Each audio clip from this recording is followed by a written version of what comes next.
За дараагийн жишээнээр Z гэдэг комплекс тооны аргумент нь 6-ны p буюу 30 градус гэж өгсөн тул энэ цэгийн олон цагаар арга дээр турслая гэж байна. За бүгдээрээ Z гэдэг комплекс тоогоо би OA гэсэн бусад шин вектор гэдээ ойлгочихъя. Тэгвэл OA гэдэг векторын x тэнхлэлтэй үүсгэж байгаа өнцөг 30 градус байх. Ийм А цэгийн олонлыг дүрслэнэ гэсэн үг. За тэгэхээр x тэнхлийн эерэг чиглэлтэй нэмэх 30 байгаа учраас өнцөг маань нэмэх утгаар хэмжигдэж байгаа тохиолдолд цагийн зүүнний эсрэг чиглэлтэй хэмжигддэг учраас ийшээгээ чиглэлтэй 30 градус үг тийм ээ. Тэгэхээр А цэгийн OA гэдэг векторын x тэнхлийн эерэг чиглэлтэй үүсгэж байгаа өнцөг маань 30 байна гэсэн үг. За тэгэхээр ойролцоогоор 30 градус тэгэхээр өөрөөр хэлбэл энэ улаан өнгөтэй шулуун дээр байгаа хязгааргүй олон цэгүүдээс дурын нэг цэгийг сонгож авах болгонд тэр цэгийн нэ O цэгтэй холбосон энэ OA гэдэг position vector x тэнхлэлтэй үүсгэж байгаа өнцөг дандаа 30 градус буюу 6-ны p байна гэсэн үг. Дараагийнх нь Z-ээс хасах нь 2-оос хасах нь 3i гэж байна. За бүгдээрээ Z гэдгийг OA гэдэг вектор, position vector гэж ойлгоё. Харин хасдаг нь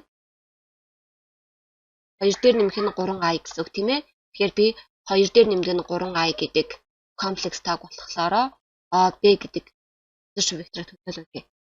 Тэгвэл Z-ээс хасах нь 2 дээр нэмэх 3i гэдэг чинь манайхаар бол OA вектороос хасах нь OB вектор болно гэсэн үг. OA вектороос OB векторыг хасахаар BA вектор гардаг. Тийм ээ. Тэгвэл BA векторын x тэнхлийн эерэг чиглэлтэй үүсгэж байгаа өнцөг нь 45 градус байх.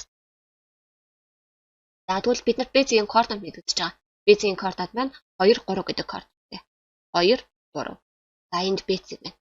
Тэгвэл BA гэдэг вектор x тэнхлийн эерэг чиглэлтэй 45 градус өнцөг үүсгэх ёстой. BA гэдэг вектор 45 градус.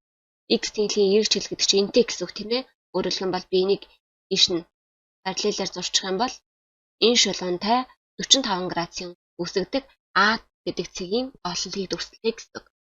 За тэгэхээр 45 градус үүсгэнэ гэдэг чинь ингэж зарна гэсэн.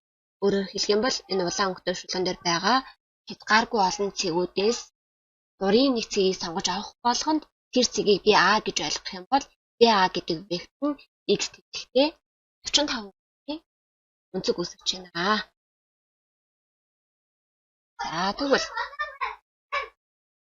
За тэгвэл дараагийн жишээ. Энд байгаа Z-ийг би OA гэдэг position vector гэж ойлгоё. Харин Z-ээс хасах нь 1-ээс хасах i болно.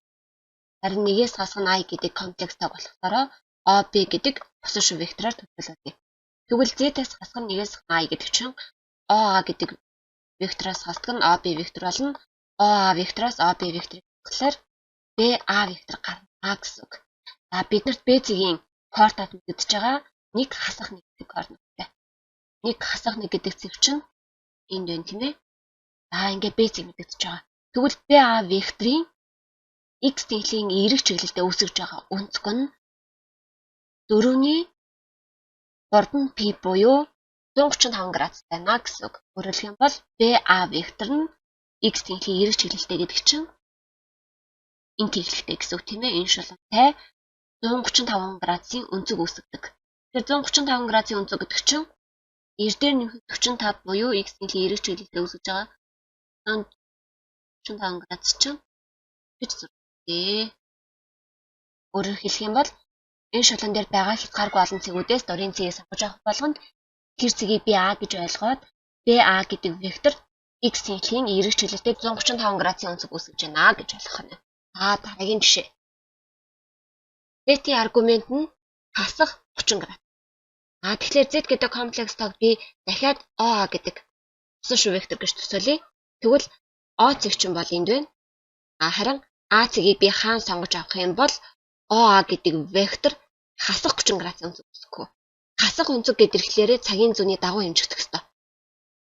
Тэгэхээр O цэг чинь энэ А цэгийг би хаана авах юм бол O нь хасах 30 байх юм бэ гэхээр ойролцоогоор ийм байх нэ. Өөрөөр хэлэх юм бол энэ зэг дээр би дурын цэгийг сонгож авах болгонд А гэдэг вектор нь x-ийн эрэг чиглэлтэй хасах 30 градус орчино гэсэн.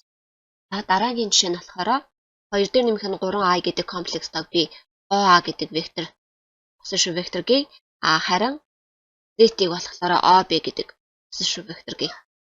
Тэгвэл 2 дээр нэмэх нь 3i-аас z-ийг хасаа гэдэг чинь OA вектороос хасдаг нь OB вектор гэсэн үг.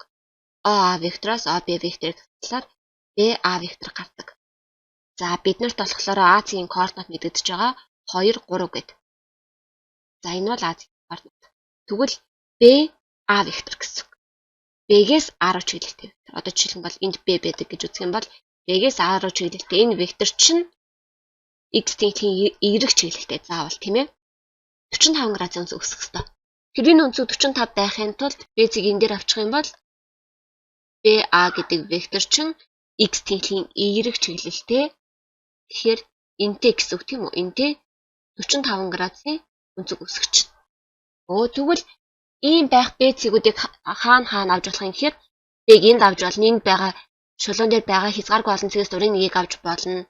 Эсвэл үргэлжлүүлээд ийшээ чиглэлтэй авч болно. Тэгэхээр ийшээ хязгааргүй зурагдсан энэ шулуун дээр тийм ээ? Энэ шулуунаас дурын нэг цэгийг сонгож авах болгонд тэрийг B гэж ойлгох юм бол BA гэдэг векторын x-ийн эрэг чиглэлд өсөж байгаа өнцөг дандаа 45 градус өсөж байна гэсэн. F нь болохоор нэгээс хан I. Нэгээс хан I гэдэг би дахиад OA вектор гэж үзье. Z-ийг би OB вектор байдаг гэж үзье. Тэгвэл OA вектороос хасдаг нь OB вектор гэдэг чинь BA вектор болно. За бид нарт А-ийн координат мэдэгдэж байгаа 1 хасах 1. Энэ маань А цэг болно тийм ээ. За тэгвэл BA векторын x-ийн эрэг чиглэлтэй өсөж байгаа өнцөг хасах 135 байх ёстой. BA векторын. За тэгвэл B цэгийг би ойролцоогоор жишээлх юм бол энд байдаг гэд үзчихье л та. Тэгвэл BA вектор гэж энэ болох ёстой тийм үү? Тэгвэл энэ өнцөг чи x-ийн эрэг чиглэлтэй. Тэгэхээр x-ийн эрэг чиглэл гэдэг чинь энэ гэсэн үг шүү дээ. Энтэй 135 градусын өсөх ёстой. Гэтэ хасах 135. Тэгэхээр хасах 135 гэдэг чинь B цэгийг би яаж авах ёстой юм бэ гэхлээр за би B гэдэг цэгийг энд авъя. Тэгвэл BA вектор гэдэг чинь энэ болно. BA гэдэг вектор. Тэгвэл BA гэдэг векторын x тэнхлэгийн эрэг чиглэлтэй өсөж байгаа онцог гэж юм тийм ээ. Тэгэхээр BA гэдэг векторын x тэнхлийн эрэг чиглэл гэхээр энийг хэлээд байна. Энтэй үүсгэж байгаа өнцөг нь хасах 135 гэж байна. Тэгэхээр энийг хараа B цэгээс A цэг рүү ийшээ чиглэлтэй явсан. Өнцөг нь болохоор ингэж иргэн тийм ээ. Тэгэхээр цагийн зууны дагуу хэмжигдэж байгаа учраас энэ маань хасах өнцгөр хэмжигдээд хасах 135 болж байгаа. Энэ маань. Тэгэхээр би B цэгийг дахиад үргэлжлүүлээд хаана авч болох юм гэхээр B цэгийг энд авч болно тийм ээ. Ингээд ийшээ аваад иж болно гэсэн үг. Тэгэхээр би эндээс дурын цэгийг сонгож авах болгонд хэрвээ бүгдээрээ яах нь гэхээр манай B цэг гэсэн үг. Тэгээд B цэгээс A цэг рүү холбосон BA гэдэг вектор нь x тэнхлийн маань эрэг чиглэлтэй хасах 135 градусын өнцөг үүсгэж байна. Жишээлх юм тийм ээ.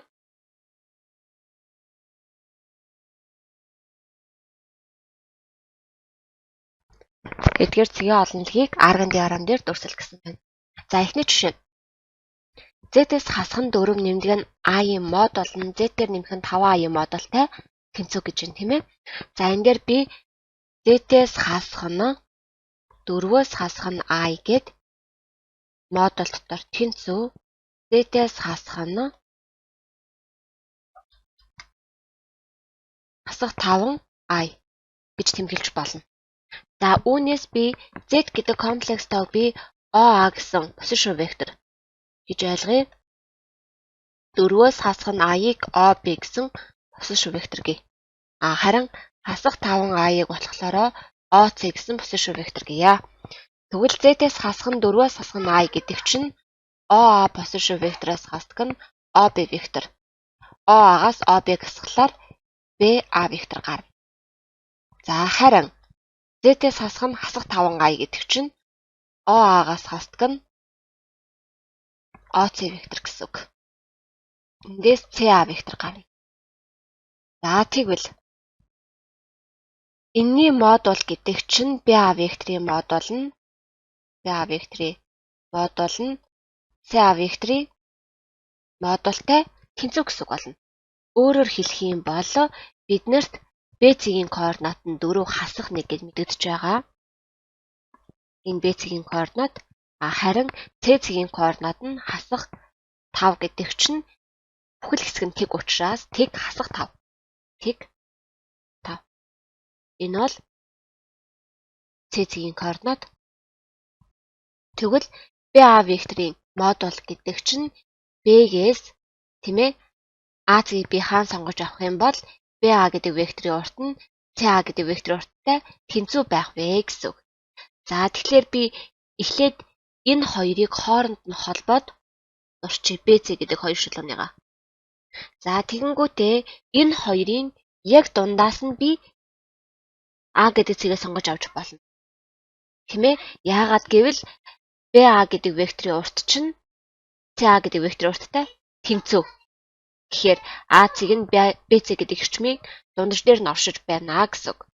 За дахиад AC-ийг өөр хаан сонгож авч болох юм бэ гэхээр би за энэ BC гэдэг эрчмийн дунджид перпендикуляр эрчим босгоч. За ингээд перпендикуляр эрчим босгоч. Тэгхийн болон энэ шулуун дээрээс би дурын цэгийг сонгож авах болгонд тийм ээ? Дурын цэгийг сонгож авах болгонд AB гэдэг векторын урт CA гэдэг векторын урттай тэнцүү байна гэсэн үг.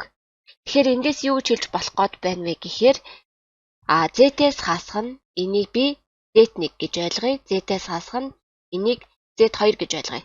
Тэгвэл Z-ээс хасах нь Z1, Z-ээс хасах нь Z2-ийн модулууд тэнцүү байна гэдэг нь Z1-ийг Q гэдэг цэгээр илэрхийлээд Z2 гэдэг цэгийг комплекс тог R гэдэг цэгээр илэрхийлэх юм бол QR гэдэг хэрчмийн перпендикуляр бисектор болно гэсэн үг. QR гэдэг хэрчмийн дунджид босгосон перпендикуляр шулуун болно гэсэн үг шийд маань. За тэгвэл дараагийн шийдийг бүгдээрээ харъя. Энэний шийдийг олохын тулд өмнөхтэй адилаар би Z-ээс хасдаг нь 2 дээр нэмдэг нь 3i гээ. За үүнийг болохоор Z-ээс хасах нь 4-өөс хасах нь i гэж тэмдэглэж болно. За эндээс Z1 нь болохоор Z1 нь 2 дээр нэмдэг нь 3i болох юм байна. Z2 нь болохоор 4-өөс хасдаг нь i болно. За тэгвэл энийг би A вектор гэчээ. Тэгвэл A вектор нь болохоор 2 3 гэдэг координаттай юм байна. Харин Z2-ыг болохоор B вектор гэж. Тийм ээ? Харин Z гэдэг комплекстойгоо болохоор OC гэдэг бусад шүү вектор гэж ойлгоё. Тэгвэл Z1 нь болохоор 2 3 гэдэг координаттай. За энэ AC юм байна. Нөгөөх нь 4 хасах 1. 4 хасах 1 гэдэг координаттай. B гэдэг цэг юм байна. Тэгвэл AB гэдэг цэгийн дунджид босгосон перпендикуляр шулуун буюу AB-гийн перпендикуляр бисектор нь энэ Z гэдэг комплекстон шийдвэд болно гэсэн үг. За багш нь болохоор хооронд нь холбоод дунджид нь перпендикуляр шулуун босгоё. Харин та хэд болохоор пейпер дээрээ зурж байгаа учраас энэ AB гэдэг хоёр цэгээс дунджаас илүү дурын радиустай хоёр арк татаад тэр хоёр аркийнхаа огтлцож байгаа цэгийг холбож зурнаа гэдгийг анхаараарай. За одоо эндээс хамгийн гол нь Z-ээс хасах нь Z1 нь Z-ээс хасах нь Z2-оос их байна гэж. Өөрөөр хэлбэл C-цэгээс тийм үү? A-цэг хүртэлх зайн C-ээс A-цэг хүртэлх зайн C-ээс B хүртэлх зайнаас их байх ёстой. Тэгэхээр А хүртэлх зайн B хүртэлх зайнаас их байна гэдэг нь юу гэсэн үг юм гэхээр энэ шулууны доор байгаа хязгааргүй олон. Өөрөөр хэлбэл энэ шулуунаар хязгаарлагдж байгаа энэ доотлын хагас хавтгаагаас би дурын цэгийг сонгож авах болгонд тийм ээ? Дурын нэг цэгийг сонгож авах болгонд цэгээс А хүртэлх зайн цэгээс B хүртэлх зайнаас их байна гэсэн үг байна. Энд дээрээс нь тэнцүү гэдэг тэмдэг байгаа учраас энэ хязгаарын шулуун маань битүү зурагдана. Хэрвээ энд эрс байсан бол энэ маань тасархаа зурагдах ёстой. За тэгвэл дараагийн жишээ нь Z1 нь 5 юм байна. Z2 нь болохоор хасах А юм байна, тийм ээ. Тэгвэл бүгдээрээ Z1 гэдэг комплекстойгоо O A вектор гээ. Z2 гэдэг комплекстай болохоор OB гэсэн бусад шин вектороор төлөөлүүлье. Тэгвэл А цэгийн координат нь болохоор 5 тэг гэсэн координаттай болно. Харин Б цэгийн координат нь болохоор тэг хасах 1 болох нэ. За тэгвэл AB-гийн тийм ээ энэ тэнцвийн тэмдэг байсан гэж төсөөлөх юм бол AB-гийн перпендикуляр бисектрийг нь татах ёстой. За тэгэхээр бол би энэ хоёр цэгээс нурийн радиустай хоёр арк татаад огтлцож байгаа цэгийг холбоно гэсэн үг. За багш нь болохоор энэ дээр хооронд нь холбочих. За энэний дунджид босгосон перпендикуляр шалгааныг татъя одоо. За ингэж гарч ирж байна тийм ээ. За тэгвэл Z-ээс хасах нь Z1-ийн мод болон Z-ээс хасах нь Z2-ийн модулаас их гэдэг чинь би энэ дээр Z гэдэг комплекс таг би OC гэсэн бусад шин вектор гээ. Тэгвэл C-ээс тийм ээ. C-ээс A хүртэлх зайн, C-ээс B хүртэлх зайнаас их байна гэсэн үг. C-ээс A хүртэлх зайн, C-ээс B хүртэлх зайнаас их. Тэгэхээр А хүртэлх зайн их байх ёстой гэдэг чинь би энэ шулуунч манай хавтаа хоёр хэсэгт хувааж байгаа. Тэгэхээр энэ хагас хавтайг будна гэсэн үг. Өөрөөр хэлэх юм бол энэ хагас хавтаас би нурийн цэгийг сонгож авах болгонд энд тийм ээ сонгож авах болгонд C-ээс А хүртэлх зайн гэдэг чинь энэ зай гэсэн үг тийм ээ. C-ээс B хүртэлх зайнаас их байна. Энэ зай нь эндээс их байна. За дээрэс нь энэ маань эрс гэсэн учраас манай хязгаарын цэгүүд маань болохоор орохгүй гэсэн үг. За ингээд хязгаарын цэгүүд маань орохгүй. Ингээд энэ тохиолдолд болохоор шийд нь болохоор энэ шулууны доотлын хагас хавтгай. Манай энэ тэсгэл шин маань шийд болд юм байна. Харин энэ тэсгэл шин маань шийд болохоор энэ шулууны доотлын хагас хавтгай болон хязгаарын цэгүүд нь шийд болно. Харин энэ хэсгэлийн маань шийд болохоор BC гэдэг хоёр цэгийг холбосон хэрчмийн дунджид босгосон перпендикуляр буюу BC-гийн перпендикуляр бисектор нь энэ хэсгэлийн маань шийд болно гэсэн үг байна.